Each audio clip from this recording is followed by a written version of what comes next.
Dom Duarte é uma das figuras mais interessantes e mais mal conhecidas da história portuguesa. Era escritor, era filósofo, chamam-lhe aliás o rei filósofo, era um artista. Estou-lhes aqui a falar junto do túmulo dele, nas capelas imperfeitas da batalha.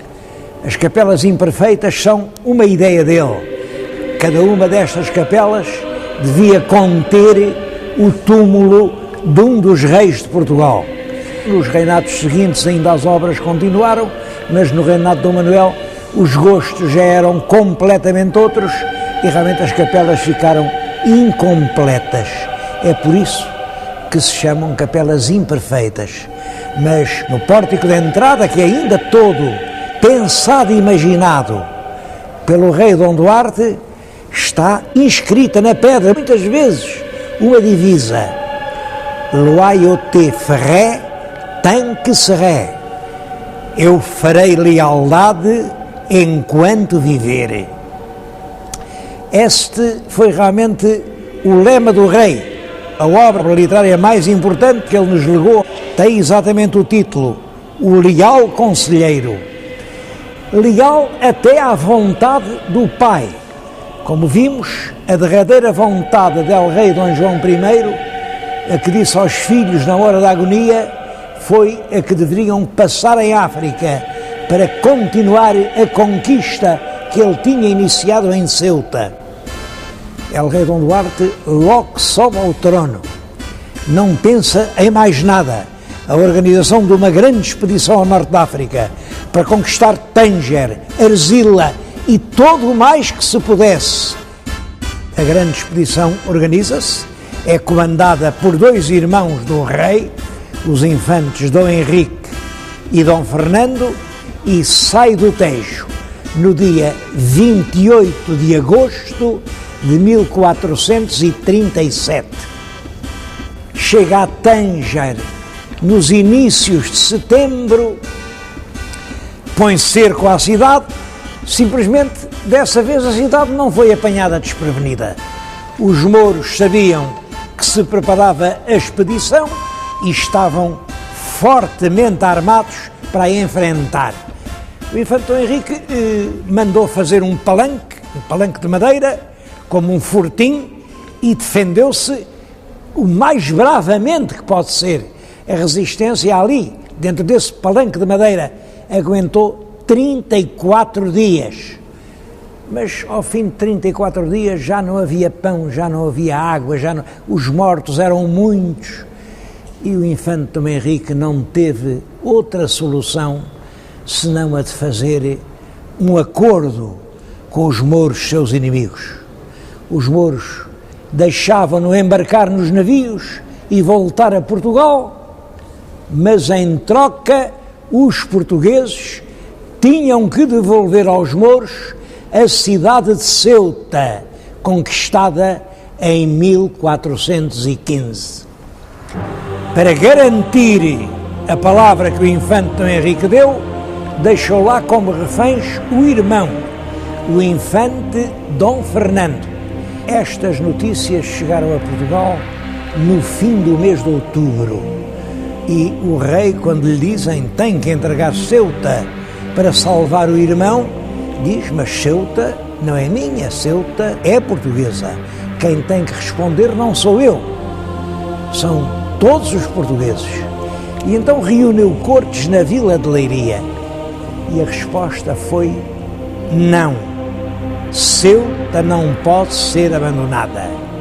Portanto, o infante Dom Fernando, irmão del rei, fica entregue à sua triste sorte. E assim, tratado como um escravo no mais vil dos cativeiros, Dom Fernando morreu e o rei Dom Duarte também não aguentou muito tempo. Nesse mesmo ano de 1438, ao vir das cortes de Leiria, ele morreu. Disse nessa altura: era de peste. Disseram outros: não, o rei não aguentou aquele desgosto de entregar a uma morte angustiosa o seu próprio irmão. Eu não sei a verdade, sei que o rei filósofo morreu depois de apenas 6 anos de um atribulado reinado. E sucedeu no trono o filho mais velho, Dom Afonso, que tinha apenas 6 anos de idade.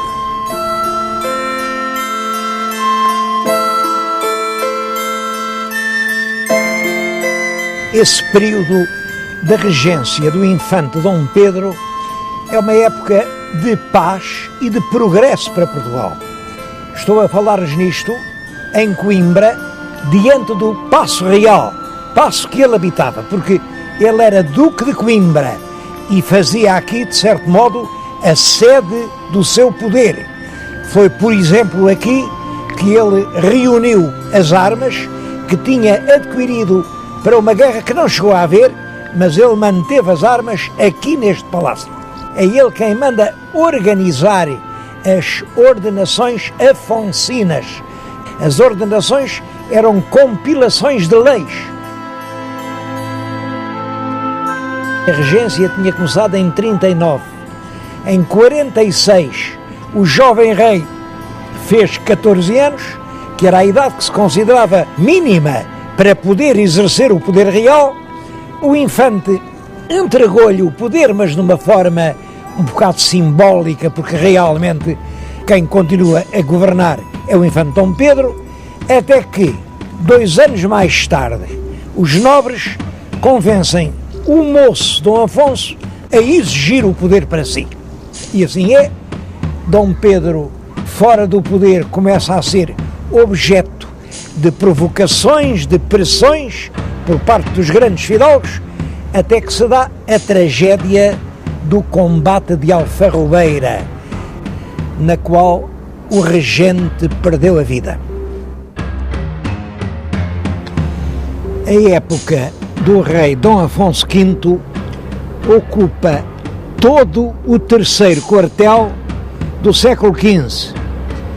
Essa época coincide com o fim da Idade Média na Europa e com o princípio da Idade Moderna.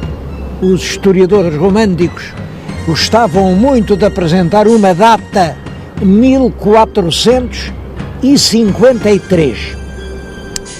Essa data é realmente importante porque nesse ano os turcos conseguiram dominar a cidade de Constantinopla, a capital do Império Romano do Oriente. Esse feito comoveu profundamente toda a Europa cristã e, é claro, o Papa fazia grandes apelos a todos os reis cristãos. É preciso combater o turco, é preciso lutar contra os inimigos da cristandade. O jovem Dom Afonso V foi dos reis que mais ouvidos deram aos apelos do Papa e resolveu dedicar uma grande parte do seu reinado à conquista do império em África. Ele realmente conquistou a cidade de Alcácer Seguer, depois fez 2 tentativas fracassadas para conquistar Arzila. Arzila era a chave para ocupar Tânger, para vingar a morte do infante Dom Fernando. À terceira, conseguimos realmente ocupar a cidade de Arzila, embora com um pesado preço de sangue, e quando os portugueses tomaram Arzila, os mouros saíram de Tânger, porque realmente defender Tânger já sem Arzila era impossível. É assim que o rei muda o seu título, ele até aí era rei de Portugal, e Dom Afonso V passa a chamar-se rei de Portugal e dos Algarves, da Aquém e da Além-Mar. Mas é também no tempo de Dom Afonso V que se inicia a grande gesta nacional dos descobrimentos. Essa gesta está ligada a um nome, o nome do infante Dom Henrique, que era tio de Dom Afonso V. Eu vim falar-lhes nele aqui em Sagres. O que estão a ver é o promontório de Sagres, mais longe fica ao cabo de São Vicente, e é aqui, nesta penedia, nesta falésia mística, que o infante Dom Henrique mandou construir a Vila do Infante. Eu devo dizer que hoje não sei ao certo onde seria a Vila do Infante. O que é certo é que ele viveu aqui no Algarve, esteve aqui em Sagres, e foi a partir daqui que ele dirigiu a Empresa Nacional dos Descobrimentos. Os escritores do século XIX criaram à volta disso uma verdadeira lenda mística. O infante aqui, nesta penedia, a olhar ao longe o mar, com os seus grandes sonhos de império. Outros inventaram a escola de Sagres. Bem, não há nenhuma escola de Sagres. O infante nunca deve ter perdido tempo aqui nesta penedia. O infante era um homem realista, era um homem que sabia bem o que queria.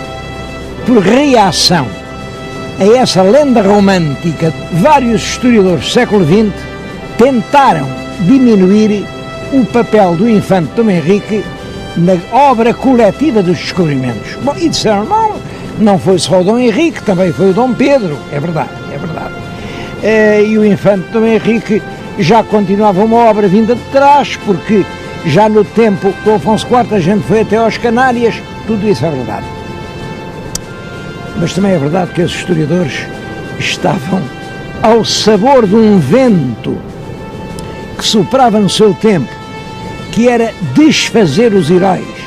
Eles tentavam apagar a lenda de heroísmo que fez do infante Dom Henrique o príncipe do mar, o infante de Sagres, o homem dos descobrimentos. Inicialmente a sua grande preocupação eram as Ilhas Canárias, porque as Canárias deviam ser portuguesas, porque já dizia o Dom Afonso IV que o primeiro rei cristão que mandou para uma armada foi o rei de Portugal, foi ele, Dom Afonso IV.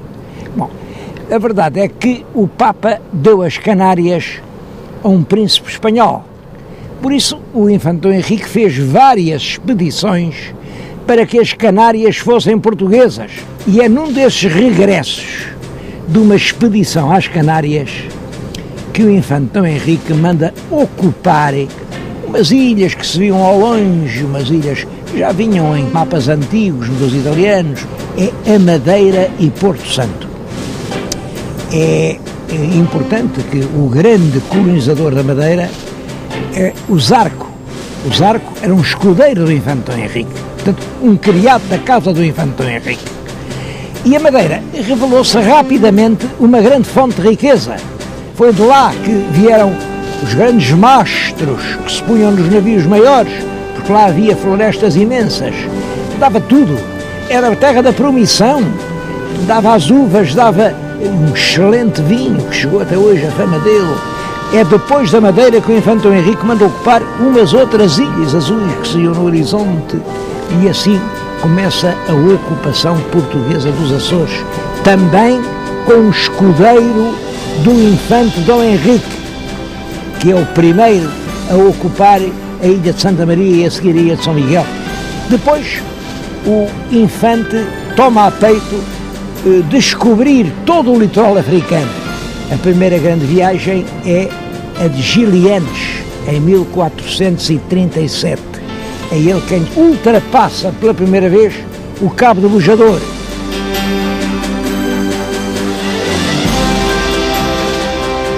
Dez anos depois da morte do infante, chamavam ao infante Dom Henrique o inventor das ilhas.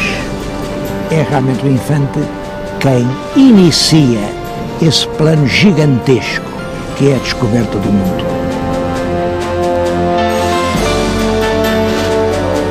Em Espanha morreu o rei Henrique IV e, naturalmente, o trono ficou para a descendente, que era uma filha de 12 anos, Dona Joana. Houve, em todo caso, um grande partido que entendia que quem devia suceder ao rei, que era um fraco rei, devia ser a irmã, a princesa Isabel, que tinha um casamento já aprazado com o rei do Aragão, Fernando de Aragão. Portanto, se fosse Isabel que sucedesse no trono, teríamos a união das coroas de Aragão e Castela. Era a unidade ibérica. Uma grande parte da Espanha apoiava, por isso, a pretensão de Isabel ao trono de Castela. Bom, e até inventaram uma história, diz que a rainha Dona Joana não era filha do rei, porque a mãe da rainha, que era uma princesa portuguesa, era muito liberal, tinha concedido muitos favores lá um tal Dom Beltrão de la Cueva, e portanto chamavam à princesinha, por escárnio e desprezo, a Beltraneja. Ora bem, quando o rei Henrique IV morreu, deixou no testamento que a filha herdaria o trono, mas devia casar com o rei de Portugal, Dom Afonso V, que era tio dela. O rei de Portugal aceitou, quis ser rei de Castela, reuniu tropas para entrar em Castela, mas a aventura militar portuguesa foi mal sucedida. E numa batalha, a Batalha de Toro, em 1476, as esperanças portuguesas ficaram definitivamente perdidas. O nosso rei ainda foi tentar pedir a ajuda do rei de França, mas o Luís XI não lhe deu ajuda nenhuma e o nosso rei, amargurado, resolveu ir acabar os seus dias na Terra Santa. Mete-se a caminho e mandou uma carta para Portugal, para o Dom João II, que entretanto estava aqui, encarregado do governo, dizendo-lhe que ele ia para a Terra Santa e que Dom João II deveria subir ao trono e assumir o governo do país. Dom João II, logo que recebeu a carta, estava aqui em Santarém, eu estou-lhes a falar em Santarém, diante da igreja de São Francisco. Ora, é exatamente aqui neste terreiro que Dom João manda armar um grande palco e faz a cerimónia da sua coroação, da sua aclamação como rei de Portugal. Ele precipitou-se porque o rei de França, que se considerava responsável por aquele seu hóspede real, mandou-o pôr no navio e ele desembarcou em Portugal.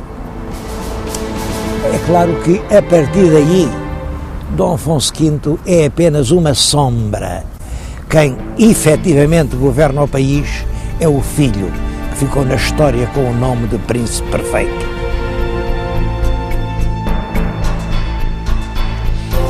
A paz entre os reinos de Portugal e Castela foi finalmente estabelecida no ano de 1479, pelo Tratado das Alcáçovas.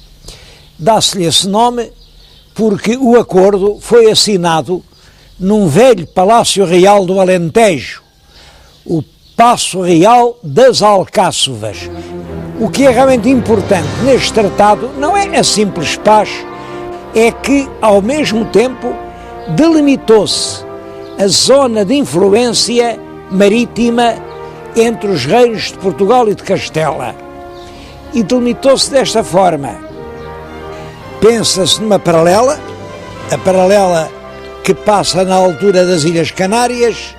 Ora bem, Canárias abaixo, o direito de descoberta é de Portugal. Canárias arriba, o direito de descoberta pertence a Castela.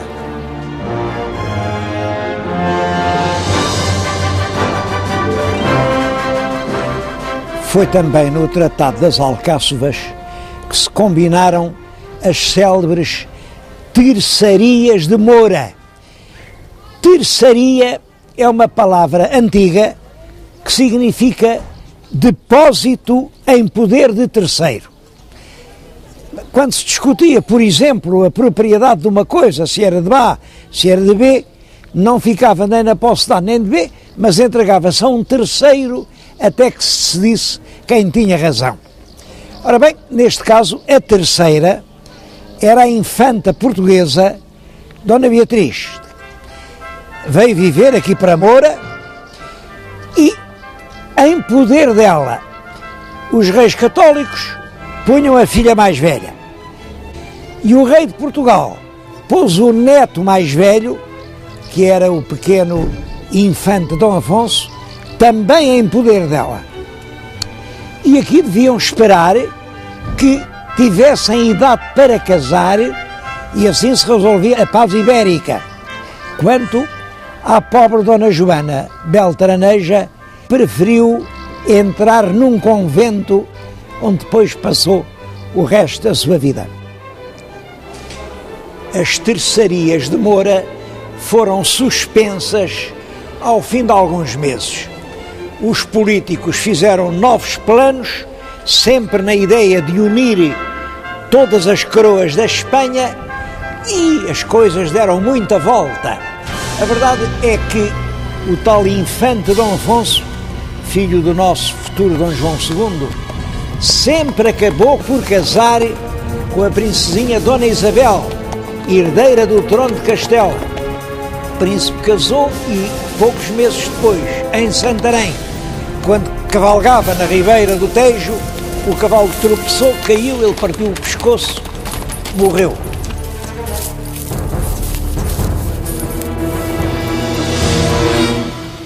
A viúva, que era muito jovem, veio a casar ainda com o nosso rei Dom Manuel.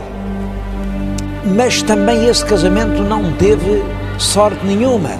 Chegaram a ter um filho, mas a rainha de Portugal morreu do parto desse seu filho, ao qual deram o nome de Dom Miguel da Paz. Mas também esse menino não durou muito. Morreu com 2 anos. Entretanto, os últimos anos do nosso rei Dom Afonso V, que vão desde a paz das Alcáçovas até ao fim da vida, são uns tristes anos. Era um rei que já realmente não reinava.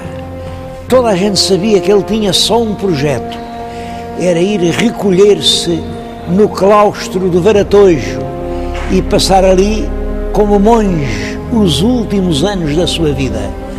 Entretanto, Dom Afonso V vem a Sintra, deve ter entrado aqui debaixo deste arco, vinha com calor, era verão, pediu uma bebida fresca e morreu pouco depois. Morreu porque os amigos do rei disseram, bom, foi uma morte natural, morreu porque morreu. Ele não era velho, tinha 50 e poucos anos, mas morreu. Os inimigos de Dom João II disseram, morreu porque o filho o envenenou. Foi peçonha que lhe deram a beber. O Marquês de Montemor, que era irmão do Duque de Bragança, dizia isso a quem o queria ouvir. Andava lá por Castela a acusar o Dom João II de ter assassinado o próprio pai. Dom João II, que sempre negou, deu ordem para que o julgassem e o condenassem à morte. Depois encarregaram os escultores de fazer uma estátua que parecia exatamente o Marquês.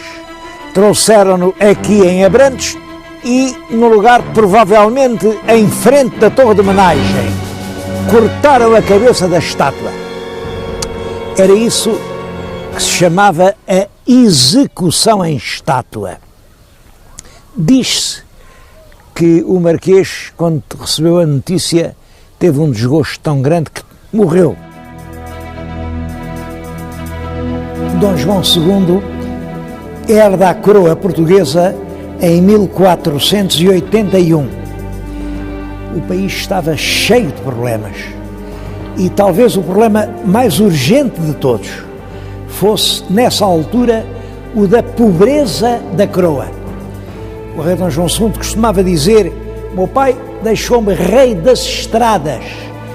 Dom Afonso V deixara a coroa na miséria e deixara de rastros a própria autoridade real. A preocupação dominante do novo rei é, portanto, restaurar essa autoridade e, para isso, ele segue uma política. Procura abater a força da nobreza, dirigindo-se ao homem que representava a própria nobreza, o mais ilustre fidalgo do país, o Duque de Bragança, Dom Fernando II. Eram ambos bisnetos de Dom João I. Além disso, o Duque de Bragança, Dom Fernando e a Rei, estavam casados com duas senhoras irmãs. Eram, portanto, parentes muito próximos. A verdade é que o Duque foi acusado de estar envolvido numa conspiração contra o Rei, foi julgado por um tribunal constituído inteiramente por juízes escolhidos pelo Rei e foi condenado à morte. Eu estou a contar-lhes isso aqui no palácio em que ele viveu. Chamam esta sala a Sala dos Duques. Hoje é o Museu de Caça de Vila Viçosa, onde os duques viveram antes da construção do palácio, que hoje é o Paço dos Duques. Os documentos que o rei diz ter apreendido nunca foram publicados. Tudo indica que realmente se tratava apenas da coroa se apoderar do imenso património de terras que constituía já então a Casa de Bragança. O sacerdote que confessou o Duque momentos antes da morte colheu estas últimas palavras que depois publicou. Perguntou-lhe se quer algum recado e o Duque disse-lhe: olhe, diga a ela, Rei, meu senhor e meu primo, que terror sem amor não leva a parte nenhuma. O que aconteceu foi que essa execução afrontosa do Duque de Bragança desencadeou uma reação imensa de toda a nobreza portuguesa. E então, sim, houve uma grande conspiração contra o rei. A conspiração foi descoberta a tempo. O Duque de Viseu, Dom Diogo, que era irmão da rainha e era primo direito do rei, e que vivia aqui no Castelo de Palmela, onde eu agora lhe estou a falar, foi chamado ao Paço Real em Setúbal e o rei mandou abater a golpes de punhal o bispo de Évora, Dom Garcia de Menezes, que fazia parte da mais alta nobreza portuguesa, foi metido aqui na cisterna que está debaixo daquela torre e horas depois deu numa dor muito grande e morreu envenenado. Execuções sumárias, prisões, acusações suspeitas, fugas aflitivas de centenas de pessoas encheram o país de terror. Realmente, Dom João II ficou por isso sempre um rei polémico. Os admiradores chamaram-lhe o príncipe perfeito e não há dúvida de que lhe devemos dois grandes serviços. O primeiro foi reconstituir a autoridade muito abalada do Estado. O segundo serviço é que é Dom João II quem tem o projeto da descoberta do caminho marítimo para a Índia. Como sabem, o problema era este. A Índia era a região produtora das especiarias. As especiarias vendiam-se na Europa por um elevado preço, mas eram compradas na Índia por mercadores muçulmanos, depois vinham para a Europa através de longas rotas do Golfo Pérsico ou do Mar Vermelho, aí eram embarcadas em navios e iam até aos entrepostos na Itália, e era na Itália que eles eram redistribuídos por toda a Europa, onde chegavam caríssimas. Ora, se fosse possível comprar na Índia e desembarcá-las em Lisboa, no Terreiro do Paço, nós ficaríamos nas mãos com o melhor negócio do século. 3 grandes viagens prepararam o descobrimento do caminho marítimo para a Índia. A primeira é a viagem de Diogo Cão. Eu estou a falar-lhes precisamente junto de um dos mais comoventes documentos que se guardam nos museus portugueses.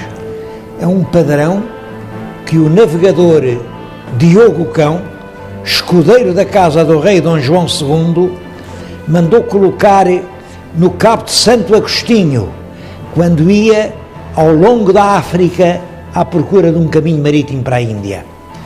Cravou este padrão que nas faces de uma e de outra tem uma legenda que diz o seguinte: era da criação do mundo de 6.681, ano do nascimento de Nosso Senhor Jesus Cristo, de 1482. O muito alto, muito excelente e poderoso príncipe Dom João II de Portugal mandou descobrir esta terra e pôr estes padrões por Diogo Cão, escudeiro de sua casa.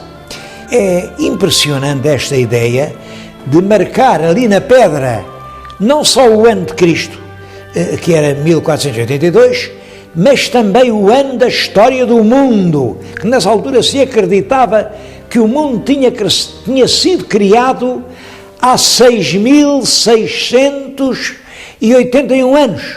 Ora bem, a colocação destes padrões e a descoberta do mundo novo representava uma mudança na história do mundo. A segunda grande viagem é a viagem por terra que Afonso de Paiva e Pedro de Covilhã fazem até à Índia para se certificar do comércio, das realidades.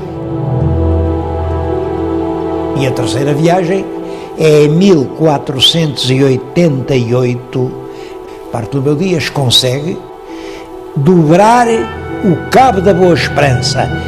Isto significa, ele descobre a passagem do Oceano Atlântico para o Oceano Índico. Se fosse possível navegar do Atlântico para o Índico, então sim, era possível ir de navio desde o Tejo aos portos da Índia, onde se criava e vendia a especiaria preciosa. O rei Dom João II, a partir do regresso de Bartolomeu Dias, ficou a saber que podia navegar até à Índia. E aqui é um dos enigmas da história portuguesa. Se ele sabia o caminho, porque é que não mandou logo os seus navios até à Índia? Bom, ele era um fino diplomata e tinha grandes razões para proceder assim. É possível que o casamento do príncipe português com a herdeira do trono castelhano, se não tivesse podido se fazer, se os reis católicos soubessem que afinal a coroa de Portugal estava de posse do grande negócio do século, do monopólio das especiarias da Índia. É possível que fosse isso. De qualquer maneira, a verdade é esta. Dom João II já sabe que pode navegar até a Índia, mas não mandou expedição alguma. E é no tempo que, entretanto, passa, que se dá o episódio de Colombo. Cristóvão Colombo era um genovês que vivia em Portugal, certamente tinha conhecimento desse projeto dos reis portugueses de fazerem a ligação direta entre a Europa e a Ásia, e como isso ainda não tinha sido descoberto, julgava ele, apresenta um projeto novo a El Rei Dom João II. O projeto aparentemente é muito simples. Se o mundo é redondo, para ir à Índia, tanto se pode navegar para o Oriente, no sentido de nascer do Sol, como para o Ocidente, porque numa esfera todos os caminhos vão dar ao mesmo ponto. E ele propõe sair de Lisboa, navegar sempre para o Ocidente, no sentido do Sol, e assim acabará chegando à Índia. O nosso rei Dom João II viu o projeto, mandou-o estudar pelos seus cosmógrafos e rejeitou. Disse, não, o seu projeto não nos interessa. Cristóvão Colombo vai para a Espanha e oferece esse mesmo projeto aos reis católicos. E os reis católicos aceitaram o projeto. Realmente deram-lhe navios, deram-lhe uma tripulação, navega sempre no sentido do Sol e acaba por chegar a umas terras que não estavam nos mapas e que ele pensa que são as ilhas japonesas. Dali à Índia não é longe e, portanto, acredita que realmente descobriu as Índias, e é essa notícia que manda para a Espanha. Colombo, depois da descoberta lá das suas Índias, não volta à corte dos reis católicos, volta à corte de Dom João II e vai dizer-lhe: eu já descobri a Índia. Bom, e a verdade é que ele faz-se acompanhar por os indígenas de uma cor parda e tem o cabelo liso. O cabelo não é encarapinhado como eram todos os nativos que o rei Dom João II conhecia. E pensou o diabo, se calhar estes são mesmo da Índia. E disse ao Cristóvão Colombo: bom, mas essas ilhas que acabas de descobrir são da coroa de Portugal, porque nós temos um tratado com Castela, que é o Tratado das Alcáçovas, que diz que tudo o que ficar para baixo do paralelo das Canárias pertence à coroa de Portugal. Colombo diz que naturalmente que não, ele navegou ao serviço dos reis católicos e, portanto, aquelas ilhas pertencem aos reis católicos. E Dom João II vai entabular negociações com os reis católicos para estabelecer as áreas de influência, para marcar o mar português e o mar castelhano. E é assim que se estabelece o Tratado de Tordesilhas. Agora a linha divisória já não é uma paralela, é o meridiano que passa 370 léguas a ocidente das ilhas de Cabo Verde. O que ficar para oriente dessa linha pertence à coroa de Portugal. O que ficar para ocidente dessa linha pertence à coroa de Castela.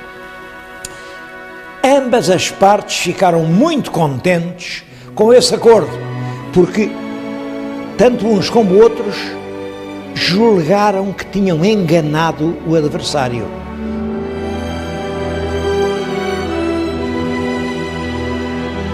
As classes populares tinham dado um grande apoio a Dom João II e era realmente neles que o rei se apoiava.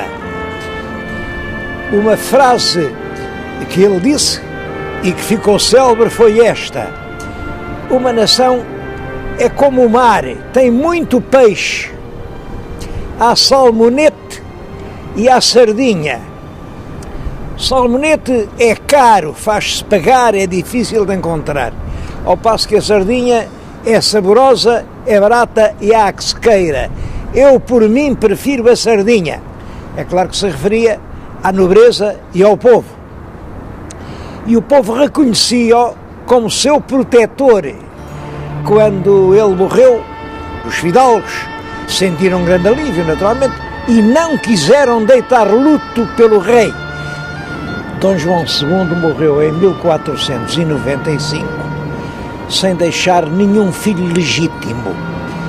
Por isso, poucos dias antes da morte, fez um testamento no qual nomeava herdeiro do trono português o seu parente mais próximo, Dom Manuel, Duque de Beja, que era irmão da rainha, portanto era seu cunhado, e por outro lado era seu primo direito. Nesta época, estamos no fim do século XV, a Espanha afirmava-se cada vez mais como uma das mais importantes nações da Europa. A Espanha queria dominar a Europa, como é que não havia de dominar a península toda? Para toda a gente era evidente que a Espanha ia ser só uma. O que se podia discutir era o papel que Portugal ia ter nessa unidade.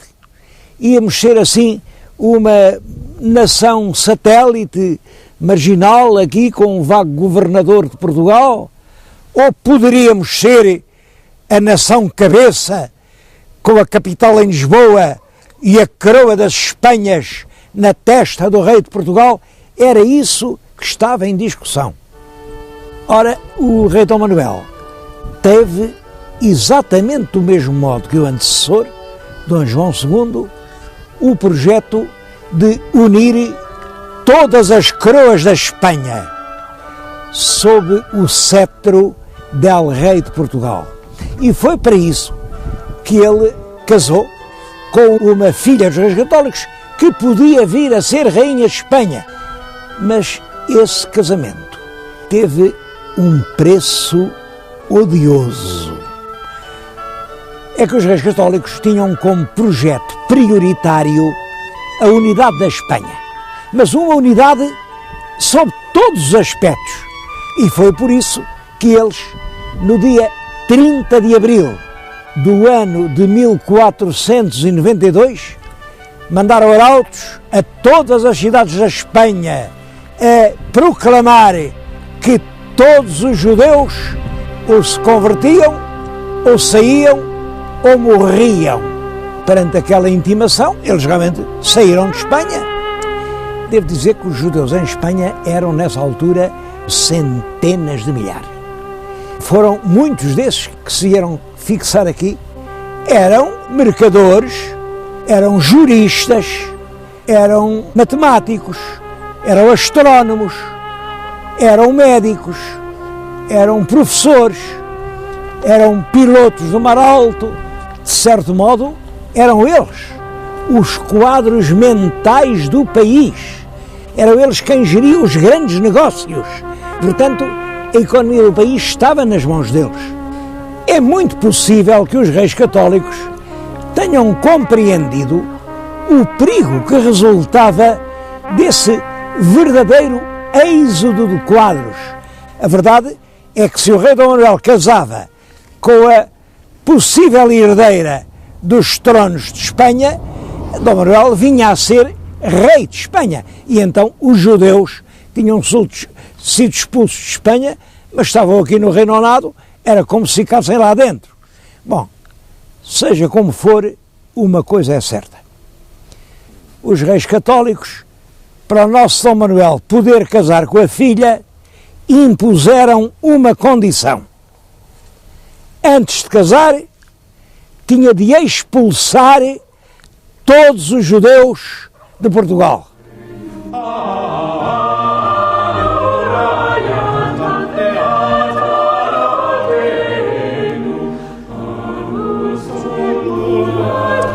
O nosso rei Dom Manuel, na véspera do Natal do ano de 1496, mandou proclamar em todas as terras e vilas do país ordem para os judeus saírem de Portugal até ao mês de outubro.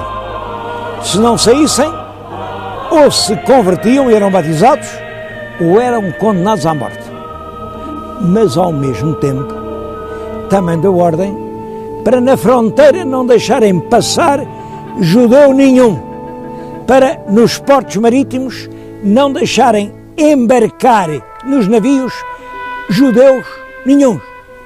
E, é claro, assim chegou o mês de outubro, os judeus não tinham podido sair de Portugal. Aí ele, uma vez que estavam cá, obrigou-os todos a batizarem-se. Esse batismo forçado fez-se em todo o país e eu penso que foi realmente um dos momentos mais infelizes da história de Portugal.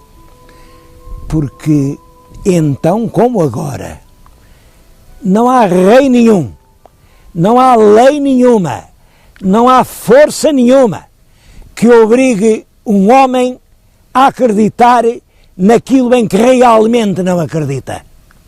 Por isso, os judeus, batizados à força, ficaram cristãos por fora, mas judeus por dentro. O rei Dom Manuel sabia bem que era assim. Mandou fechar todas as sinagogas do país e decretou durante 30 anos: ninguém pode ser incomodado por motivos religiosos. Acreditava ele que 30 anos depois já ninguém se lembrava sequer que tinha sido judeu. Enganou-se, porque as sinagogas fecharam, mas as mães continuaram a ensinar aos filhos a única verdade em que elas acreditavam. 30 anos depois, milhares de portugueses acreditavam que o Messias ainda está para vir ao mundo, que a lei nova é uma impostura e que a verdade verdadeira é a que a lei velha nos ensina.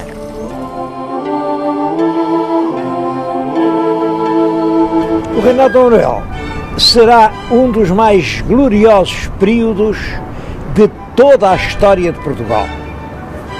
Em primeiro lugar, é um tempo de reconciliação. Os nobres imigrados, que eram muitos, voltaram a Portugal, a Casa de Bragança foi restaurada, todos os imensos bens que lhe tinham sido confiscados e que agora pertenciam à coroa foram-lhe restituídos. A linha política da época manuelina procura reunir as duas metades desavindas da nação, ao mesmo tempo que protege a alta nobreza, apoia os conselhos, escuta as recomendações das cortes, mandou oferecer pelourinhos de mármore a todas as vilas que lhe pediram, e eu penso que até a muitas que lhe não pediram.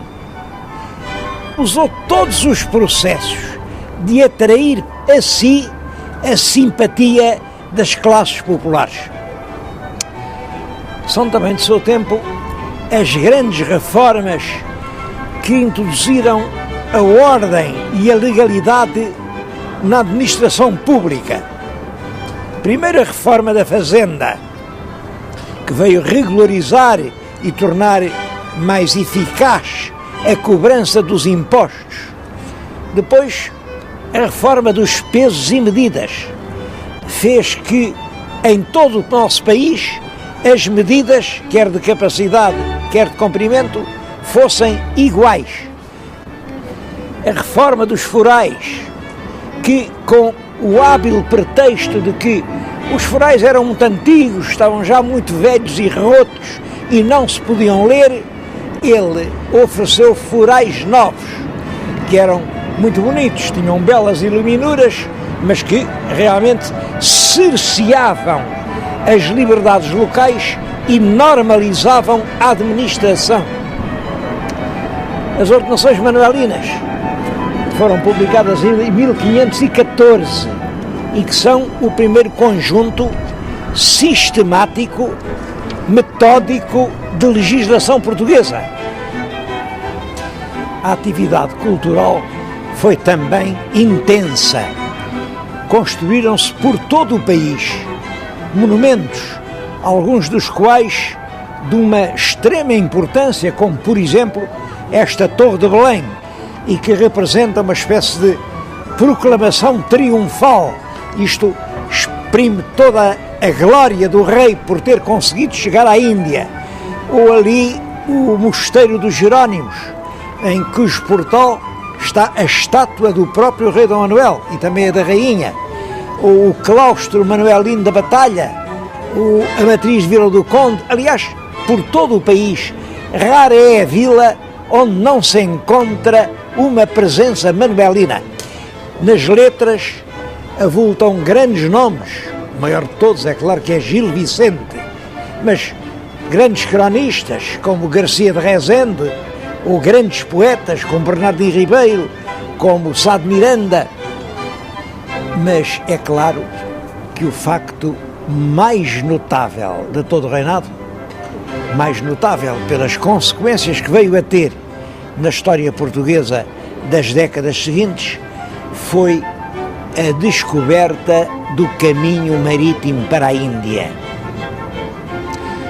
assim pelos fins do verão do ano de 1499, entrou no Tejo o que restava da frota de Vasco da Gama, que tinha partido 2 anos antes. Os navios vinham carregados de especiarias e, sobretudo, traziam uma surpresa que se fez estremecer as bolsas de toda a Europa. Afinal, era possível carregar diretamente nos portos da Índia os navios e descarregá-los aqui nos portos das cidades europeias. Claro que o rei não perde tempo, manda organizar agora uma grande armada, 13 grandes naus, comandadas por Pedro Álvares Cabral, e manda-os caminho da Índia. Mas na viagem de ida, por alturas da Páscoa do ano de 1500, eles avistaram umas terras novas, a que puseram o nome de Terra de Veracruz. Um escriturário que ia a bordo de um dos navios, que era Pero Vaz de Caminha, registou com muitos pormenores todos os acontecimentos dos primeiros contactos entre os navegadores portugueses e os selvícolas que encontraram na selva brasileira. Esse documento é uma das obras-primas da nossa literatura de viagens e já com toda a razão se lhe chamou a certidão do nascimento do Brasil. Essas novas terras a ocidente desenvolveram-se rapidamente com a ação dos portugueses. A colonização sistemática e oficial ordenada pelo rei só começa, todavia, em 1530, com a fundação da cidade de São Vicente e a instalação do primeiro engenho de açúcar. É certo que, passados mais de 20 anos, um outro grande navegador português, Fernão de Magalhães, tentou encontrar uma outra rota para chegar da Europa à Ásia. Era a rota do Estreito de Magalhães. Saía-se do Atlântico, entrava-se no Pacífico, atravessava-se todo o Oceano Pacífico e entrava-se no Índico. Mas a verdade é que essa rota revelou-se impraticável para a navegação comercial e a Rota do Cabo continuou a ser a única. O comércio das especiarias orientais ficou assim nas mãos dos portugueses e a cidade de Lisboa tornou-se um importante centro de comércio marítimo. Deixou de ser uma pequena cidade quase ignorada na Europa para ser realmente uma grande cidade europeia. E a partir dos portos indianos, os portugueses expandiram-se numa imensa zona no Oceano Índico e no Oceano Pacífico. Missionários e mercadores portugueses penetraram na China e, depois de várias tentativas, em 1557, o mandarim de Cantão autorizou-os a instalarem-se definitivamente na cidade de Macau, cidade que veio a ser, até ao princípio do século XIX, o principal e quase único entreposto que ligava a China à Europa.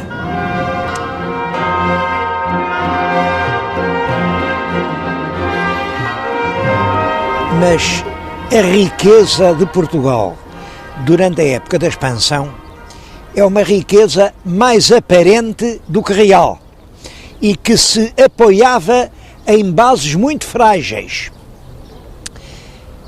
Realmente nós trazíamos da Índia, onde comprávamos barato, as especiarias e podíamos vendê-las na Europa. Bom, mas na Índia tínhamos de as pagar.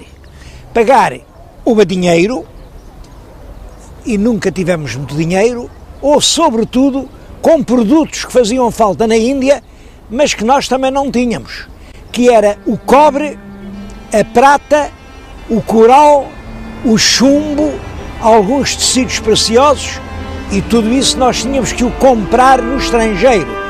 Comprávamos geralmente a crédito, e pagávamos um juro que excedia os 25% ao ano. Esse dinheiro era obtido dentro do reino por empréstimos.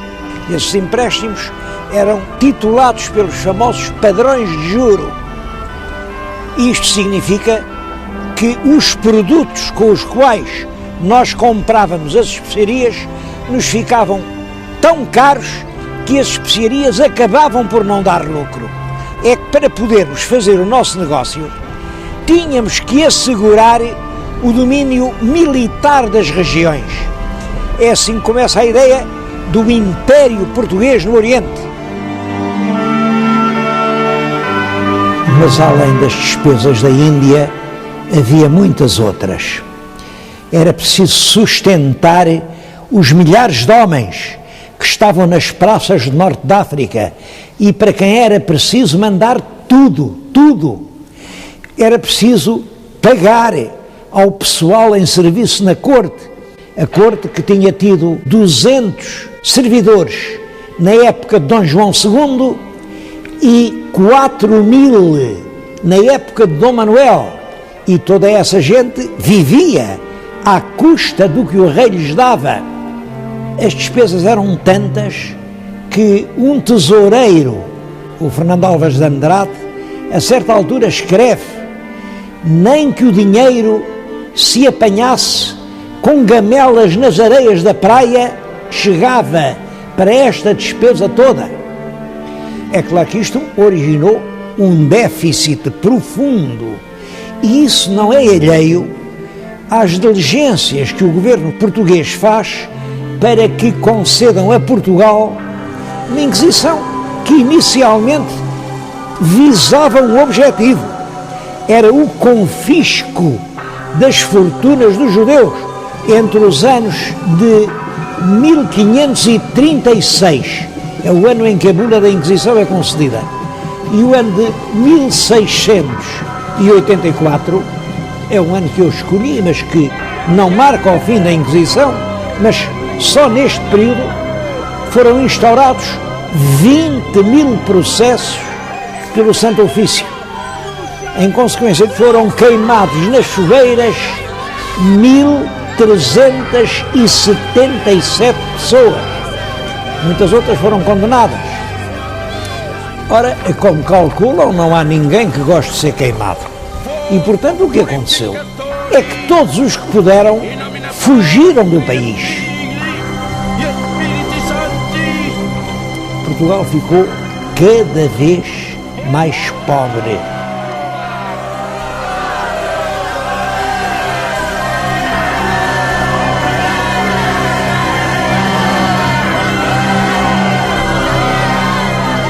E é em plena crise que morre o rei Dom Manuel, que lhe sucede no trono o filho mais velho, que é o rei Dom João III, e como o rei Dom João III, à data da morte, não tem nenhum filho, quem lhe vem a suceder no trono é um neto que, quando herda a coroa portuguesa, tem apenas 3 anos de idade. Por isso, o poder é exercido primeiro pela rainha avó, Dona Catarina, depois por um tio-avô, o cardeal rei Dom Henrique, até que o jovem, o pequenino príncipe Dom Sebastião, atinge a idade de 14 anos e começa a reinar em 1568. Devo dizer que é um reinado que dura apenas 10 anos. El Rei Dom Sebastião foi rei a sério, desde os 14 até aos 24 anos, porque em 1578 ele realiza o grande projeto da sua vida, uma expedição militar em que empenhou todos os recursos do país, vai até ao norte da África e tenta recuperar para a cristandade o Império Marroquino.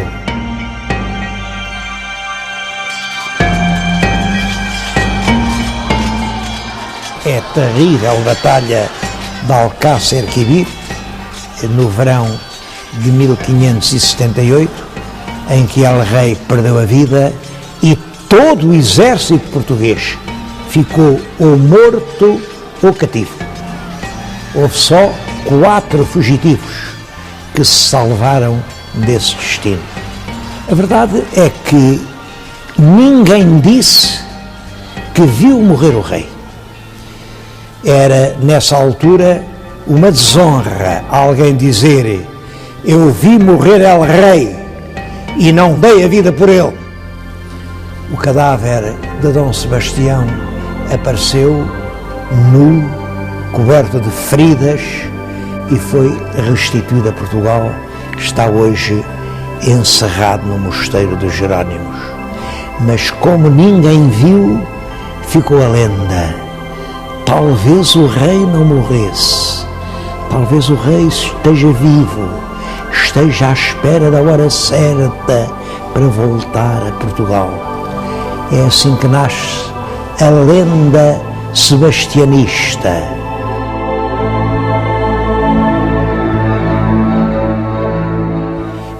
Foi durante o reinado de Dom Sebastião que foi publicada em Lisboa, em 1572, uma obra que depressa viria a ser reconhecida como um dos pontos mais altos atingidos pela poesia portuguesa. Estou a falar dos Lusíadas, de Luís Vaz de Camões.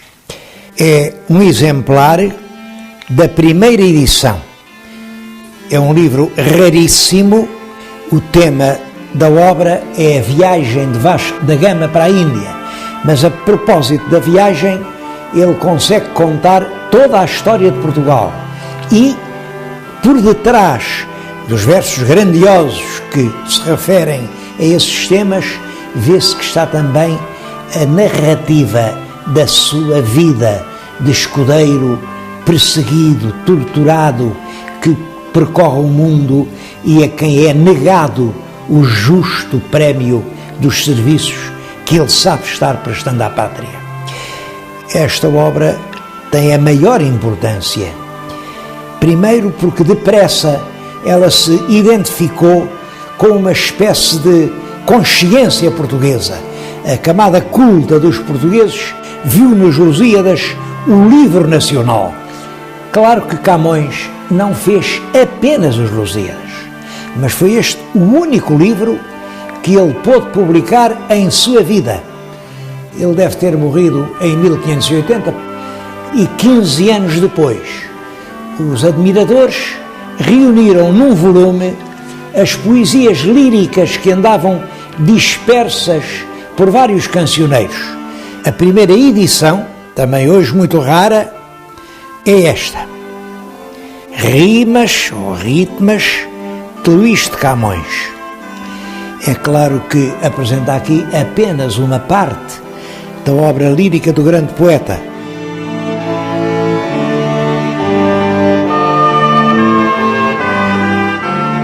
O rei Dom Sebastião morreu solteiro e sem filhos.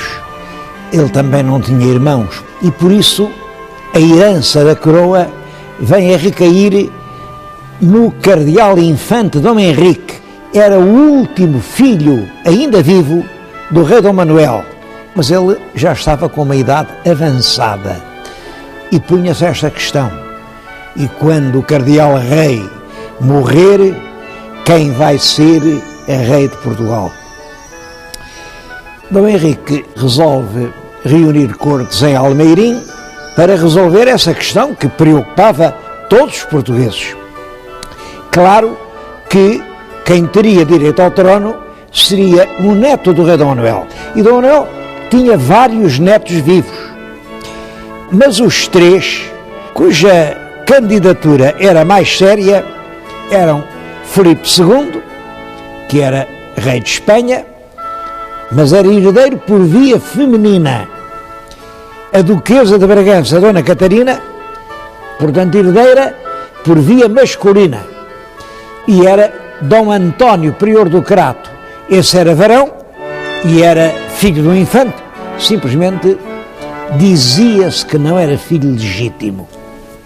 Quase toda a nobreza, sem exceções, defendia a candidatura de Filipe II, porque o país estava realmente necessitado de auxílio.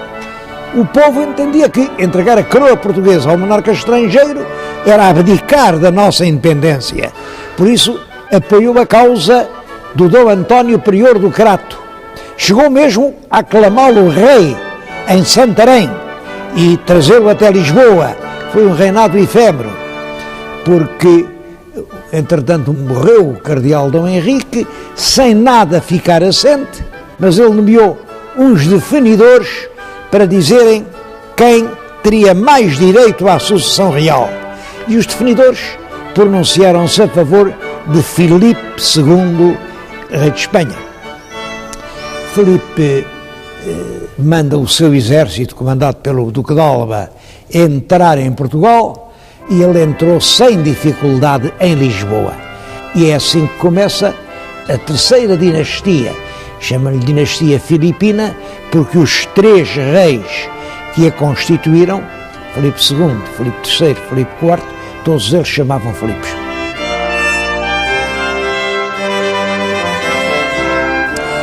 Filipe II escolheu para lugar da sua aclamação a entrada do Convento de Cristo em Tomar. O pórtico de entrada é um grande monumento manuelino. A torre que se vê aqui é o monumento dos Templários, vem do tempo de Dom Afonso Henriques. Portanto, tudo isto tinha uma forte carga simbólica. Era o próprio coração histórico de Portugal. Filipe fez ainda questão de jurar, cumprir uma série de obrigações. Eram 25 capítulos, cada um com uma obrigação. E aí ele prometia respeitar os usos, costumes, foros e privilégios de que o reino de Portugal sempre tinha gozado. Prometia que as cortes relativas a assuntos portugueses só podiam reunir dentro de Portugal. Prometia que se houvesse vice-rei ou governador em Portugal, teria de ser português. Todos os cargos, altos e baixos, em toda a administração do Estado, só podiam ser providos por portugueses.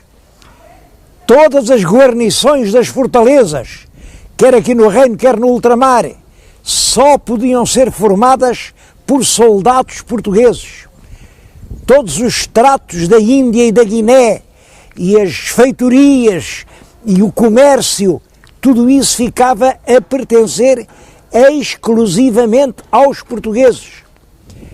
Na moeda, os cunhos e armas seriam apenas os de Portugal, sem qualquer outra mistura.